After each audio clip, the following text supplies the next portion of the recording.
CGS এককে হচ্ছে ব্যাসার্ধ, বেগ এবং শক্তি নির্ণয়ের সমীকরণ। পড়েছি তো, প্রতিপাদন করেছি।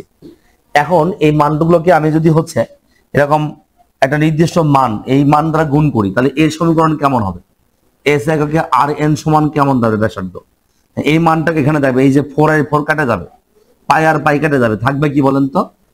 N square H square epsilon not. ভাগ কি হবে? এখানে থাকবে হচ্ছে শুধু পাই, তারপর হচ্ছে এম জেড স্কোয়ার, তাই না? এটা যে এই সমীকরণতে পাইলাম, এটাই হচ্ছে সিজিএস পদ্ধতিতে আমার হচ্ছে ব্যাসার্ধের মান নির্ণয়ের সমীকরণ। ঠিক একইভাবে যদি আমি বেগের সমীকরণ পেতে চাই, সরি এসআই এককে, তাহলে এসআই এককে কি হবে? ভিএন সমান কেমন দাঁড়াবে? এসআই এককে যেটা দাঁড়াবে সেটা হচ্ছে কি 4 পাই 2 পাই কেটে যাবে, এখানে থাকবে না, তাহলে থাকবে হচ্ছে এখানে শুধু জেড স্কোয়ার, উপরে থাকবে কি জেড স্কোয়ার, ভাগ কি হবে? এখানে থাকবে হচ্ছে 2 থাকবে, ঠিক তো? পাই পাই কেটে গেছে, তাহলে কি থাকবে? এনএইচ 2NH সাথে কি হবে? Epsilon not. এপসাইলন নট হচ্ছে শূন্যস্থানে ভেদর যোগ্যতা, একটা নির্দিষ্ট মান এর কথা আমরা বলেছি। সে মানটা প্রয়োজনে আমি আবার লিখে দিয়েছি, দেখেন একটু। এখানে ইএন কত হবে? ইএন সমান সমান যে দাঁড়াবে সেটা কি হবে? ইএন সমান সমান কি হবে? এখানে যদি 1/4 পাই স্কোয়ার হয় তাহলে 16 হবে, তাই না? 16 উপর স্কোয়ার হবে, এপসাইলন নট স্কোয়ার হবে। তো 16 যদি হয় তাহলে এখানে কাটাকাটি করলে কি হবে? নিচে থাকবে 8, পাই স্কোয়ার কেটে যাবে, উপরে থাকবে কি তাহলে দেখেন তো? M Z square E to the power কি হবে? 4। সামনে মাইনাস চিহ্ন ছিল, থাকবে নিচে এখানে কত থাকবে? 8, ঠিক না? তাহলে 8 হবে, পাই স্কোয়ার কেটে গেছে, N square H square epsilon not square. বুঝছেন? এইভাবে আমরা যে সমীকরণ পাইলাম এটা হচ্ছে এসআই এককে ব্যাসার্ধ, বেগ, শক্তি নির্ণয় সমীকরণ।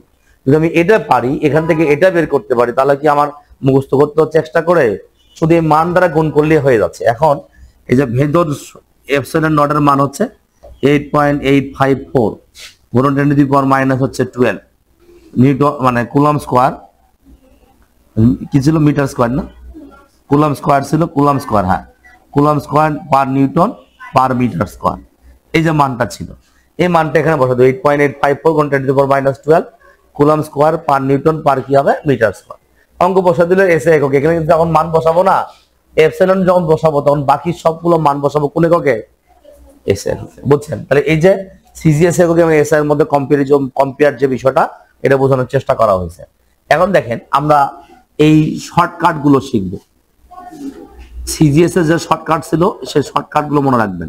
যেমন ব্যাসার্ধের ক্ষেত্রে ছিল কি? আর এন সমান ছিল হচ্ছে এন স্কোয়ার জেড গুণন হচ্ছে আর নট, ঠিক তো? আচ্ছা, তারপরে হচ্ছে ভিএন সমান সমান কি ছিল? উপরে ছিল জেড, নিচে ছিল হচ্ছে এন গুণন হচ্ছে ভি নট। আবার ইএন শক্তির ক্ষেত্রে ছিল হচ্ছে মাইনাস চিহ্ন দেওয়া লাগবে না, উপরে ছিল জেড স্কোয়ার, নিচে হচ্ছে এন স্কোয়ার গুণন হচ্ছে ই নট, তাই না? এরকম একটা বিষয় ছিল। তো আমরা একটা মাইনাস চিহ্ন দিব সামনে। তো এই যে বিষয়, এখন প্রত্যেকটার মান ছিল আর নট সমান ছিল হচ্ছে 0.53 অ্যামস্ট্রং, ভি নট ছিল হচ্ছে 2. ভি নট লিখি আমরা, ভি নট সমান হচ্ছে 2.18 গুণ 10 to the power 8 centimetre per second.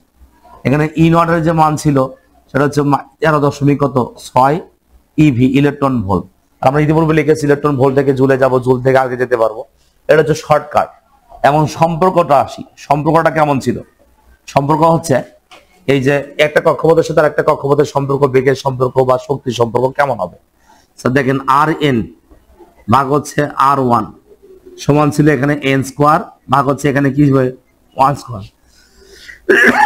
তারপর দেখেন এটা একটা সম্পর্ক। বেগের সম্পর্ক হচ্ছে ভিএন ভাগ হচ্ছে ভি ওয়ান, ব্যস্ত অনুপাতিক, এখানে 1 ছিল, এখানে কি ছিল? এন ছিল। আর 3 নাম্বার হচ্ছে ইএন ভাগ হচ্ছে ই ওয়ান, সম্পর্ক ছিল এখানে মাইনাস থাকবে না, উপরে থাকবে কি? এটা হচ্ছে কি হবে? এটা 1 এর উপর স্কোয়ার হবে, এন এর উপর স্কোয়ার হবে। সম্পর্ক যদিও ব্যস্ত অনুপাতিক দেখাচ্ছে, কিন্তু আসলে এই সম্পর্কটা সমানুপাতিক হবে, কারণ সামনে মাইনাস চিহ্ন আসবে।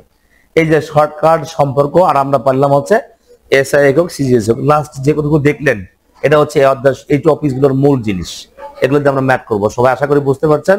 ওকে, আল্লাহ হাফেজ, ভালো থাকবেন সবাই।